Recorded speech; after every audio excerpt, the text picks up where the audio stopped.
So first and foremost, Dr. Enid Elliot, here our speaker tonight, is an early childhood educator, an advocate for the people who work with young children, and a person who deeply cares for and is concerned about the lives of all children.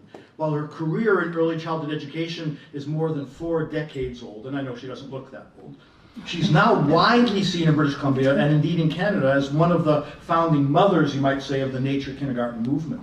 For Enid, the quality of an ECE program is directly related to the benefits it provides young children. It was through conversations here in 2005 with Dr. Bill Hammond, he was our 3rd Bateman Lecturer and one of the founding faculty members in the MAEEC program. It was then that Enid really began to see the possibility of doing wonderful things with and for young children through active nature engagement and immersion. And then in 2007, 2008, Enid was involved in the initiative that brought Rich Louv here, the author of Last Child in the Woods. And at that point, she really began to consider the possibility of creating a context for greater engagement within her ECE community to help get young children outdoors. And a number of projects followed from that.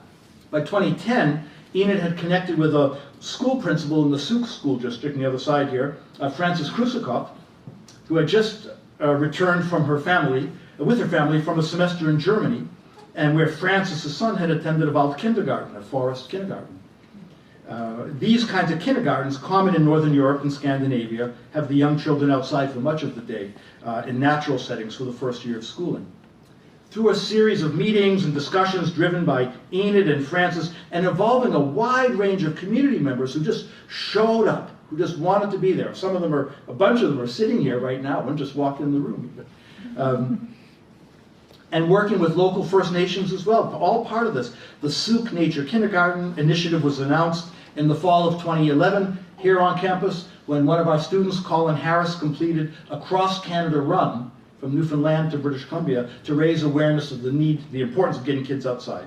And then at Sangster Elementary, the school was launched in September 2012. Now, Enid's not a naturalist, and she still calls Douglas firs pine trees.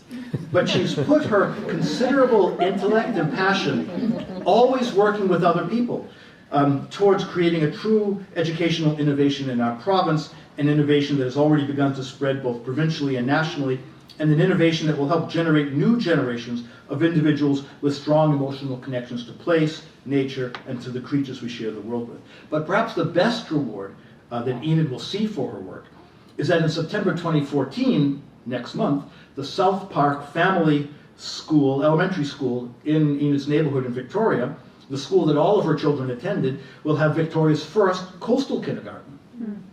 And modeled on and inspired by all the work that's been done here in Sauk. And Enid's grandson, Sam, will be in the inaugural class. And what will be better than that? Introducing Enid Elliot.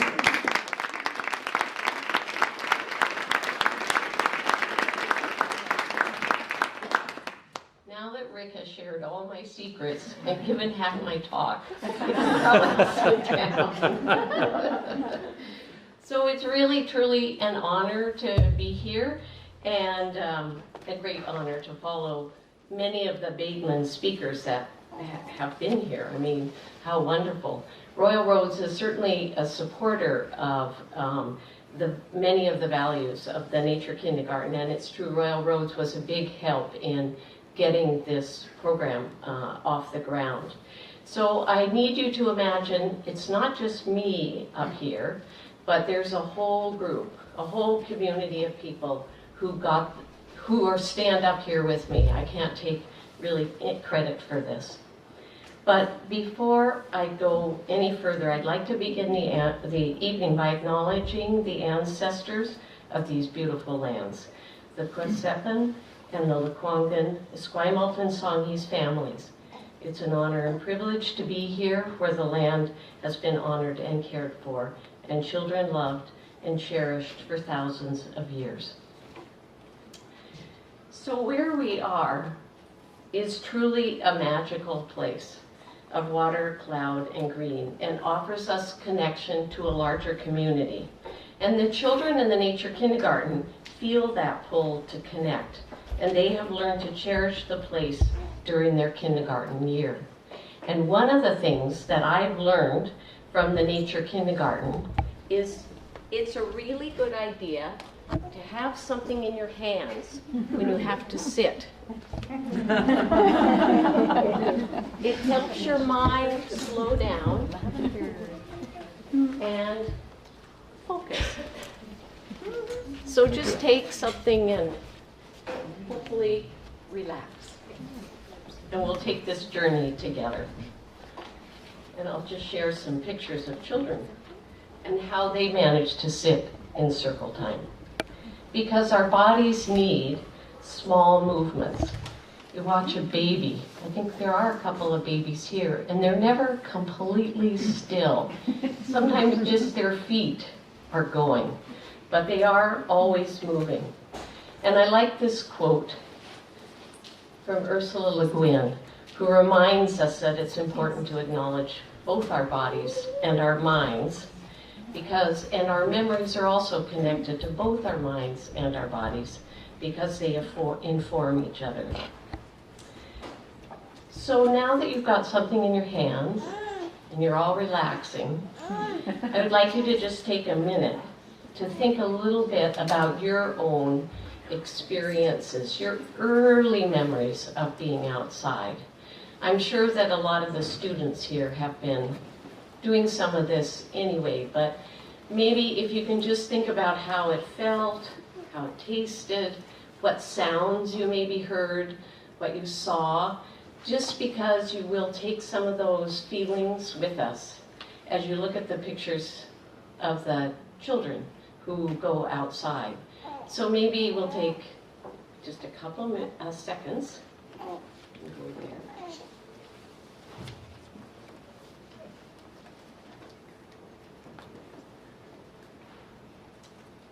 And then maybe you can just turn to a neighbor that you don't know very well and just share a sentence or two about your smells and tastes and feelings and sights and sounds from your early childhood.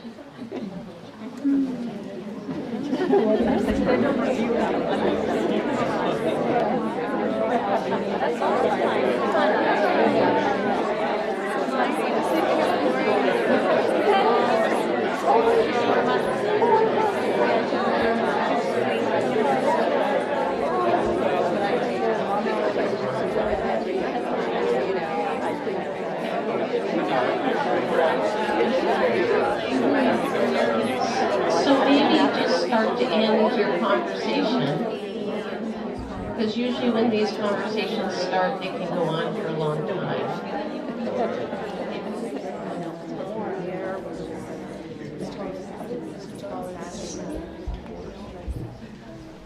So during my time with the nature kindergarten children, I found that the children really managed to engage with their minds and their hearts and their bodies.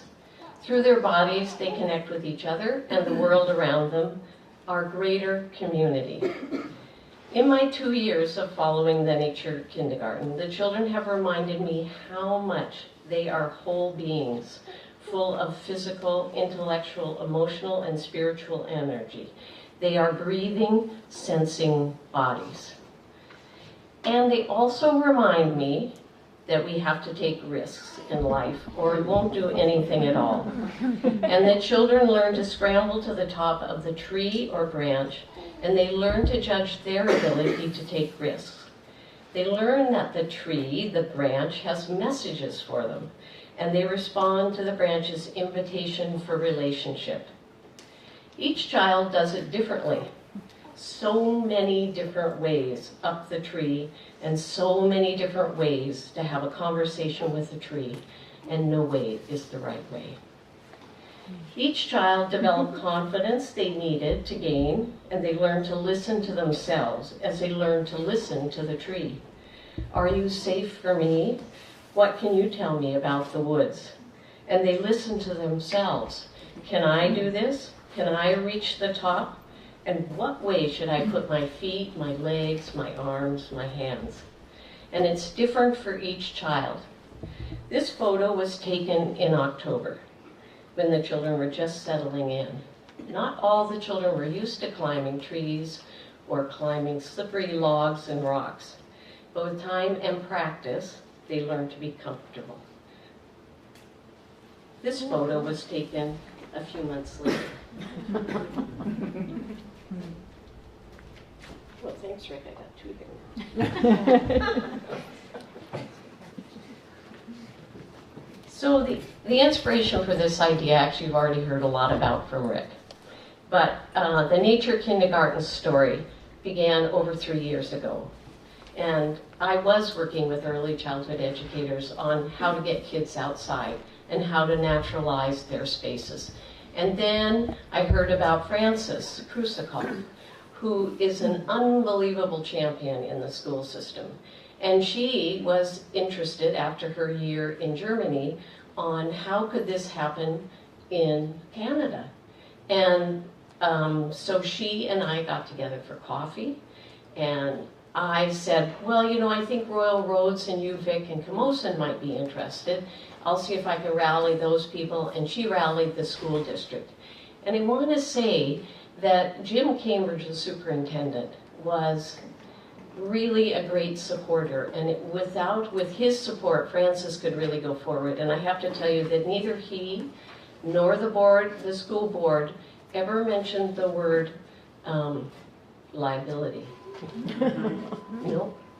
And in fact, we finally called the Ministry of Education and asked them what we should do, and they said, we think you should do a risk management plan. So we did. And as people in this room who were part of that advisory committee know, we walked the trails and figured things out. Anyway, we based our idea on the 4 schools that happen in Scandinavia and Germany, and they also have been started in England, with the idea that this would be a great thing for children to be outside and learn. So we had an advisory committee. When I send to that advisory committee, there are 47 people on the list. And we were really, really fortunate in the people who came and volunteered their time and energy and expertise. They helped us develop pedagogical principles, of which these are our risk management plan and organizing orientations for the educators, because our teacher and early childhood educator had never done this before, and we had no model to show them, and so we had to figure out something to help them get ready. So it was, you know, we have 2 fabulous educators. Anyway, our plan was to have 22 children outside all morning with a teacher and an early childhood educator. And they would come back for lunch and afternoon activities in the school. And they would be half boys, made up of half of the class would be boys and half girls, and 2 spots for children of Aboriginal ancestry, which reflected the demographics of the Zug School District. They would follow the BC curriculum. It would be an emergent curriculum, but based on the BC principles. And the children would be outside in whatever weather there was. And in fact, I think last year they missed 2 mornings, and that was because there were school assemblies. And Lisa and Aaron, this is Lisa and Aaron, and they are the teacher and educator, and they have a fabulous partnership. And then research is also being done by a UVic team that's headed by Ulrich Mueller in psychology, and Vivian Temple in what I used to call PE, but is now called the School of Exercise Science, Physical and Health Education. and I am researching and documenting the process that's been going on over 2 years, and seeing what kind of learning and teaching is going on. And I have to say, I'm more enthusiastic about this program now than I was 2 years ago. 2 years ago, I thought it was a good idea. Now I really think it's a great idea. And children are hardy. That's one of the things I found out. This is the youngest of this year's group, and she didn't turn 5 until December.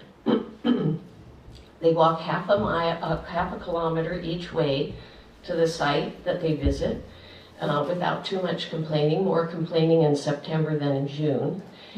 They don't necessarily stay on the trail. They have a tendency to walk. They walk much more than the adults do because they take little side trips to the anthills or the stump that needs to be climbed, or to go climb under the cedar tree.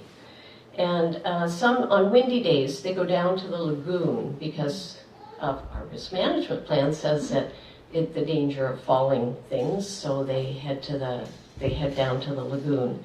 And even on their way down to the lagoon, they have to walk on the road, and so they all walk on the wall. And what I like about this is that I thought, it's like a balance beam, but it's not gym. And I found that all of them got up there and balanced, but no one comments whether they lose their balance or have to put a foot to the side or can't do it quite as fast. And so it really, the idea was doing it, not about who could do it well. So the children were willing to live for the moment and follow their interests. Every puddle was an opportunity to investigate water and wetness. No matter how many puddles they explore, they don't stop. Wet boots, socks on a cold, rainy day does not deter children. They know they have to make it back up the hill to dry socks, but the pull of the puddle was stronger than the misery of wet socks. So they learn to deal with discomfort, which I must admit is an important life skill. And they know puddles.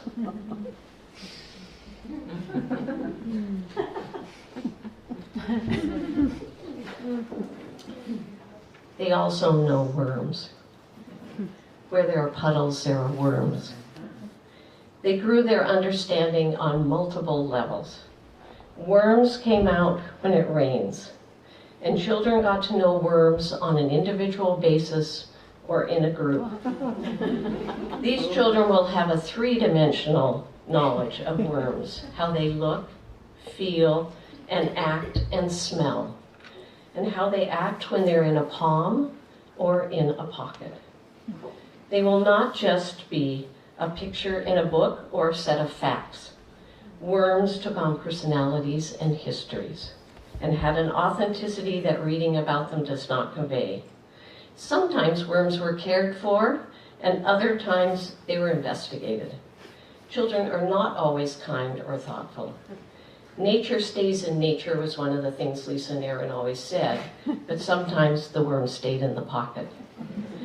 And they created theories about worms.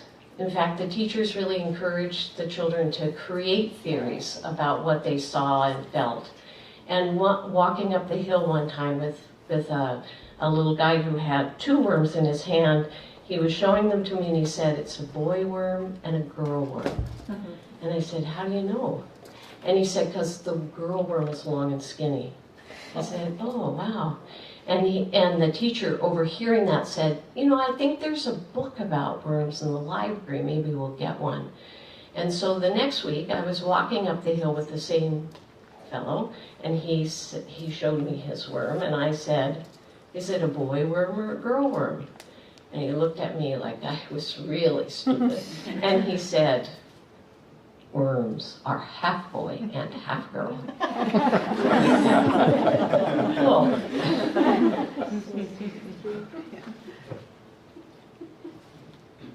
So with the full body experience, children get to know and feel and smell the sounds, feel the sound of the land. They're not afraid to lie down and experience the wetness and the dirt. In fact, the earth seems to pull them to it. And this happened often, and they became truly grounded in the Royal Roads forest. In fact, Wade Davis talks about Polynesian wayfinders who took trips of 1,000 miles in large canoes with unerring accuracy. And he tells how a child designated to be a navigator would be placed in a tide pool starting at age 1. So that he might feel and absorb the rhythms of the sea. Perhaps there's knowledge we no longer recognize that children are instinctively drawn to. An intimacy developed between the children and their spaces in the forest. They lay in the ferns or sat in hollows of logs like old friends. In fact, I took a group of teachers. I was teaching a course at UBC on taking education out of the four walls. And we went to the same place every day in the forest at UBC. And the teachers later told me, said, we thought we would really get bored doing that. We thought we should change places. But they said by the fourth and fifth day, we began to realize we could see more details in the place after we sat in it after 4 or 5 days. So it was interesting to me.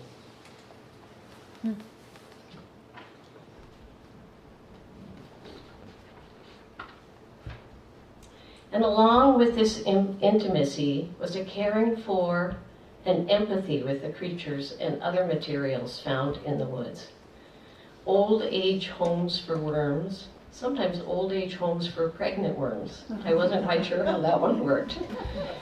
Making sure the slug was not run over, taking the salamander back to its home, knowing that cedar provides shelter in the rain, all encouraged by the educators but deeply felt by the children. Over the 2 years, it was clear to me that the children were becoming a community, that a sense of community was developing. The teachers and children were learning and teaching each other. There's a New Zealand Maori word called ako, and it means teaching and learning. It means both of that. And perhaps this is what happened when true education occurs, that teaching and learning are braided together. These children developed a strong sense of connection to each other and to their teachers, and reminded me that we can do this in every community.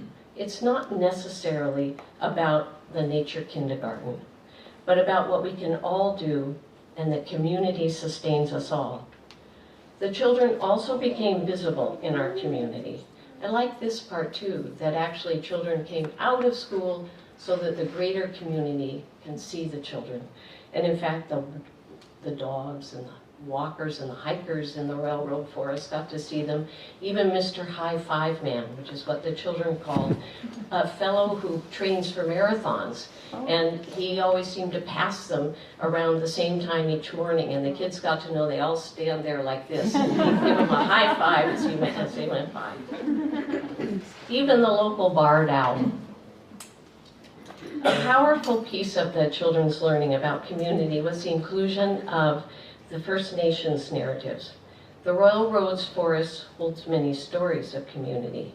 Within the forest, there are stories of celebration, ritual, and knowledge belonging to the people who lived here for thousands of years before the colonists and settlers arrived.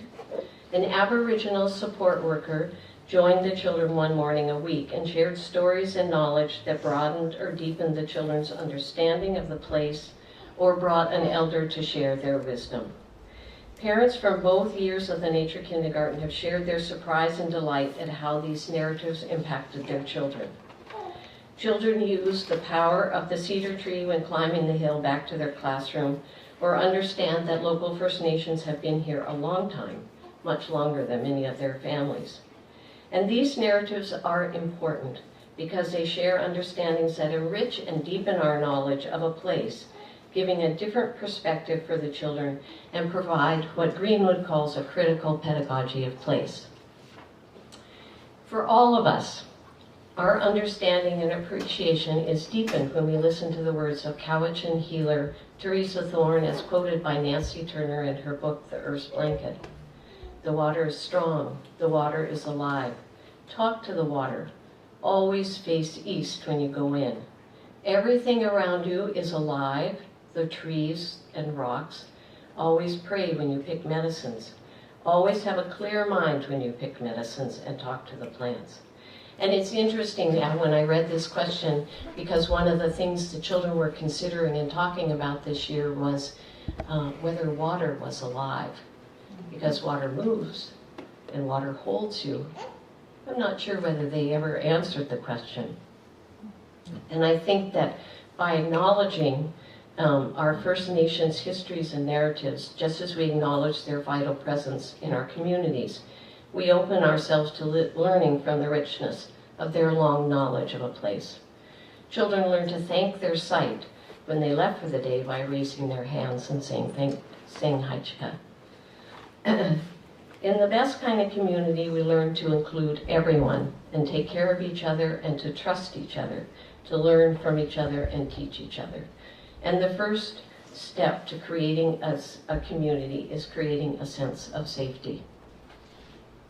You also need, in this context, safety meant coming when, you know what, I skipped a part.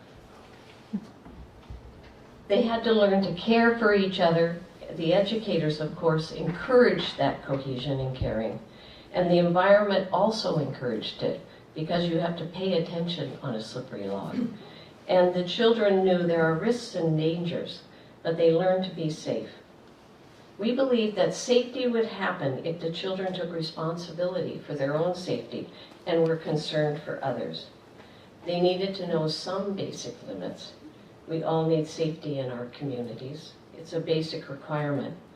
The children also knew there were dangers in the woods, but there is also danger in communities where there is no respect, thought, or caring.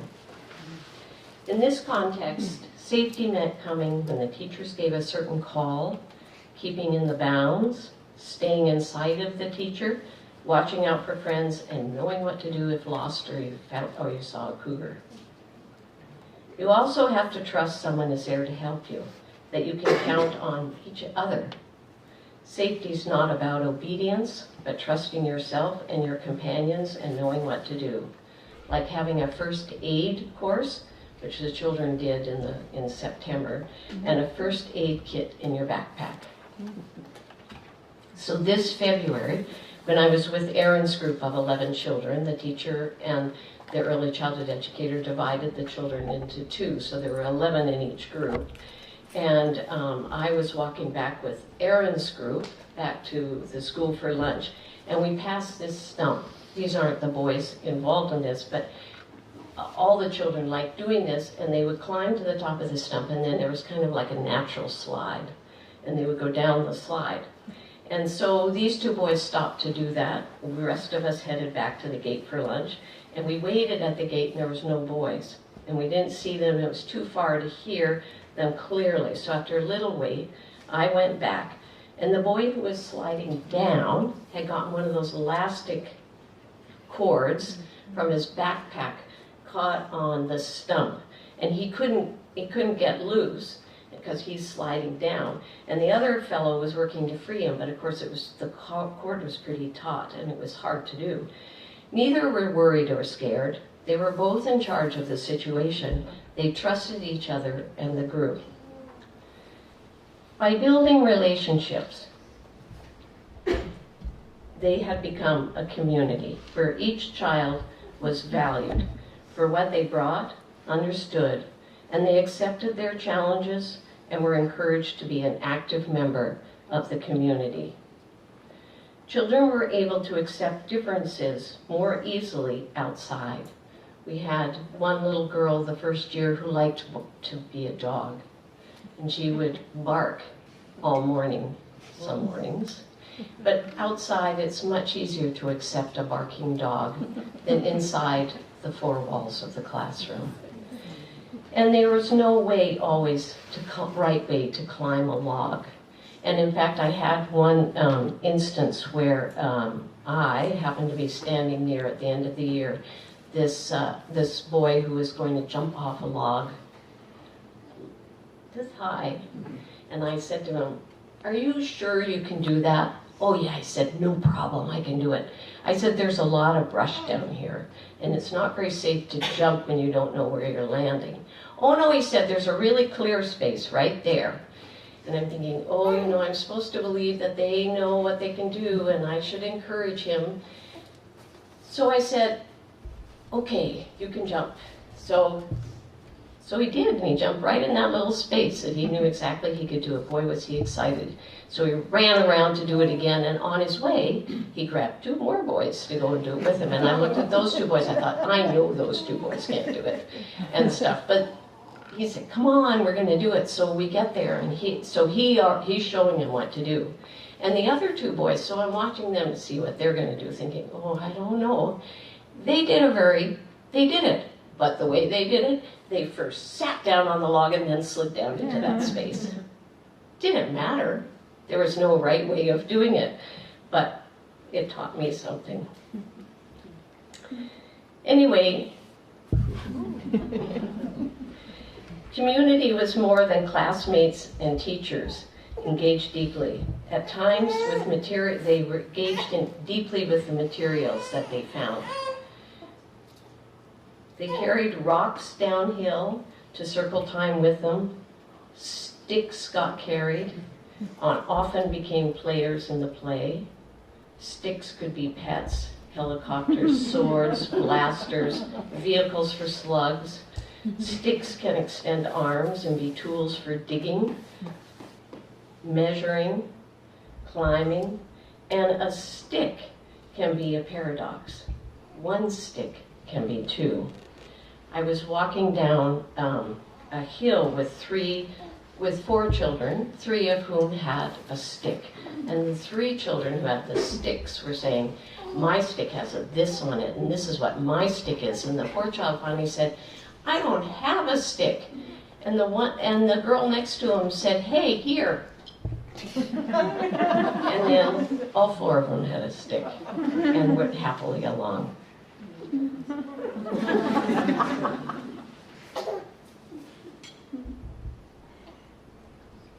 So sticks are companions in play and to complete tasks and as comfort for listening in circle. These rocks and sticks are part of what Thomas Berry, an advocate for the earth, calls our larger community.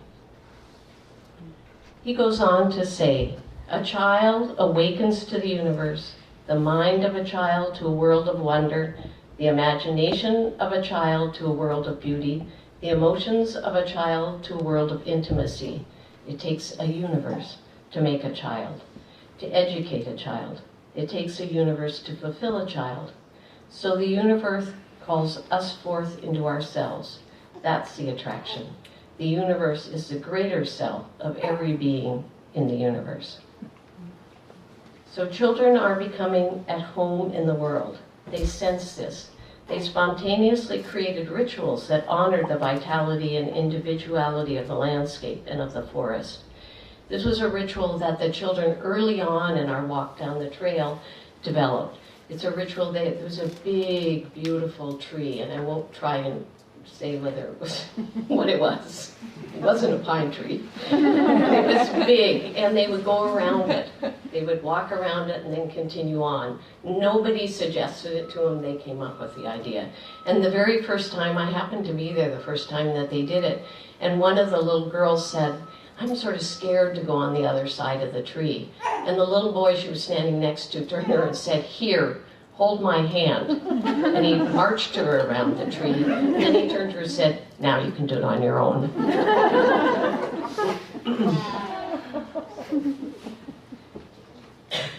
So they are learning to listen to the world outside, the other life that speaks to them in different ways. Listening lets the outer world be recreated within you. Listening means to be willing to let one's borders be porous. Listening does what light does for a seed, asking it to swing upwards into life, giving it a reason to do so.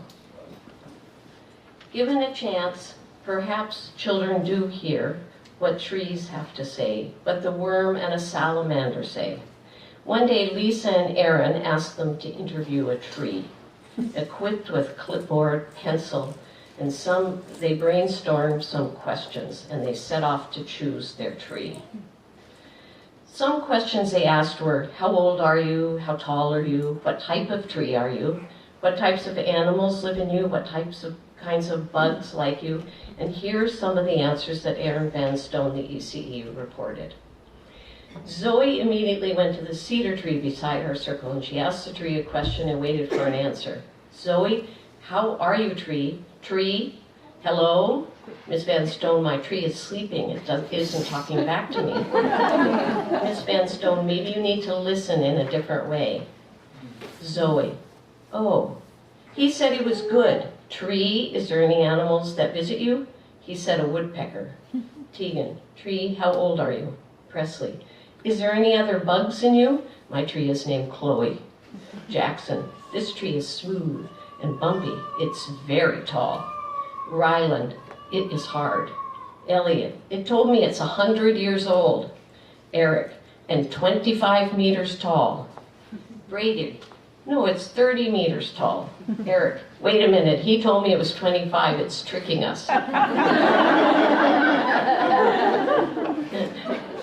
From this idea of greater community, I've been exploring the idea of the commons, or a common, connected to the idea of community by the root common. The commons were land and resources that were shared by the community. There's a common practice in the Middle Ages, and there were rights of the common, and if you got to have rights of the common, you were a commoner. And children understand this. One girl spoke of my forest. She did not mean this in a possessive way, but in a way that she loved it and would care for it. Children don't notice boundaries, and the concept of private is cultural and has to be learned. The Scottish tradition of commons, much like the idea of the other commons in the Middle Ages or other areas, had the belief that people had responsibility towards one's land and one's people. A Scottish chieftain might have control of the land, but he could not part with any of the territory for his own benefit. He had to consider the impact on the community. But much of our land is being enclosed or has been enclosed. Parks are our commons, or the beaches, when we know a place and how to care for it, because if we did not, it would not be able to care for us. We fight for it. And the children might guide us. The children were walking down to the lagoon, going along that road, and they noticed off to the side that there's an area there that I think can be developed. So probably the developer gone in and cut back all the blackberries. Now they know that blackberries are invasive, but they were horrified at the blackberries being cut back because they said, where are all the homes for the animals? And they started talking among themselves and got themselves a little worked up about how this was terrible and where were the animals going to go.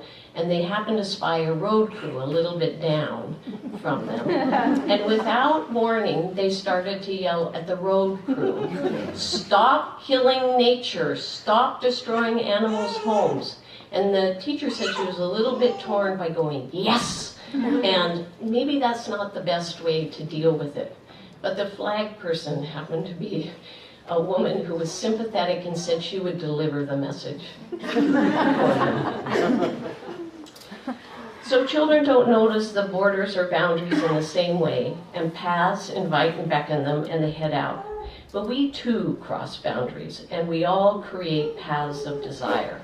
And I don't know why I stuck this in, but this is a little path that people have created in Beacon Hill Park, just because of not necessarily abiding by borders and sidewalks. And children also feel an intimate attachment to the land, and that feeling of attachment is not necessarily possessive. They lie in the ferns and know where salamanders can be found. This year I saw more salamanders than I've ever seen in my life, because one little boy in particular was expert at finding them. And they know not to step on the trilliums. And will it last? I don't know, but I hope so. Understanding that we are all connected, salamanders, cedar trees, worms, and humans. We are all part of Earth's community, and our well-being depends on the well-being of the larger community is crucial. We need passionate, courageous, caring citizens, not obedient, unthinking people. There are ethical decisions when we know and love a place, And the children often go to Bee Creek, which runs in the Royal Roads Forest. And in the fall, often there's volunteers who work in Bee Creek, and they share with the children, you know, about the shrimp that live in Bee Creek and some of the animals that live in Bee Creek. And so the children have seen that. And then last spring, the children went to Bee Creek and they got in and they were looking around, and, you know, just like the puddles, Bee Creek is a big attraction. And so one of the boys, while they were doing it, noticed a dead shrimp floating on the surface of the water and was upset. So the next morning they discussed that. They discussed, well, what should they do? And maybe had they killed the shrimp, and what were they going to do? And they did talk about how maybe you had to really step carefully. Maybe they shouldn't go in. And they talked about different solutions as to what they might do. Now, I have to say that when they got to Bee Creek, the discussion had kind of fled, and they headed right back into the water. But I like the idea that the discussion had happened, and that there was an awareness and a connection, and that is you know, something to think about, and that they are creating that kind of relationship with their environment. So outside, children have a relationship with more than their peers or teachers or parents. They experience the forest and the beach as offering opportunities to connect with other living organisms, other than human ones. And Thomas Berry says, in reality, there is a single integral community of the earth that includes all its component members, whether human or other than human.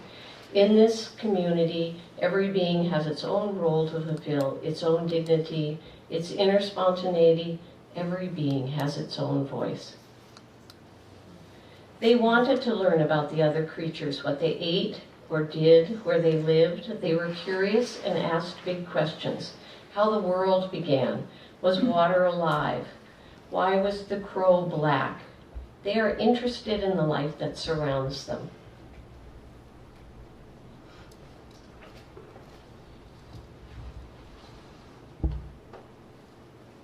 I would like to suggest that our community is more than human beings. We are merely a piece of the whole. There are many other things and life forms that are part of our community. The children understand this and have unique perspectives and ideas they can share. And perhaps we should include them in more conversations about our world and caring for it. Thank you.